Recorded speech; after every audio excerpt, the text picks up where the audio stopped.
ಸರಿ ಸಮಾನ ನಮ್ಮ ತಾಗೆ ಅವ್ರಿಗೂ ಒಂದು ಹಕ್ಕಿರ್ಬೇಕು. ಜೊತೆಗೆ ಅಡುಗೆ ಮಾಡೋರಾಗ್ಬೋದು, ಕೆಲಸ ಮಾಡೋರಾಗ್ಬೋದು, ಅವ್ರಿಗೊಂದು ಹಕ್ಕು ಸಿಕ್ಕದ ಅಂದರೆ ಇವತ್ತು ಇದು ಇಷ್ಟೆಲ್ಲ ಮಾತಾಡೋದು ನಾವು ಹಕ್ಕು ಬಂದಿರೋದ್ರಿಂದ ಬಾಬಾ ಸಾಹೇಬ್ ಅಂಬೇಡ್ಕರ್ಗೆ ಇದು ಸಲ್ಲಬೇಕು ಅಂತ ಹೇಳ್ತಾ ಈ ಮಾತನ್ನ ನಾನು ಹೆಚ್ಚಿನ ಮಾತಾಡೋಕ್ಕೆ ಅವಕಾಶ ಕೊಟ್ಟಂತ ಎಲ್ಲರಿಗೂ ಕೂಡ ಧನ್ಯವಾದಗಳು ಹೇಳ್ತಾ ನಾನು ಈ ಮಾತನ್ನ ಮುಗಿಸ್ತಾ ಇದ್ದೀನಿ.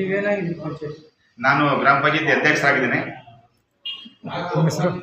ರಂಗಸ್ವಾಮಿ ಅಂತ. 14/11/2024 ನಾನು ಅಧ್ಯಕ್ಷರಾಗಿ ಆಯ್ಕೆಯಾಗಿದ್ದೀನಿ.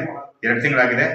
ಅದೇ ಥರ ನಮ್ಮ ಪ್ರತಿಮಾ ಅವರು ಕೂಡ ಉಪಾಧ್ಯಕ್ಷರನ್ನ ಇವತ್ತು ಎಲ್ಲ ಮತದಾರರು ಕೂಡ ಆಯ್ಕೆ ಮಾಡಿ ಇವರೇ ಬೇಕು ಅಂತ ಆಯ್ಕೆ ಮಾಡಿದ್ದಾರೆ.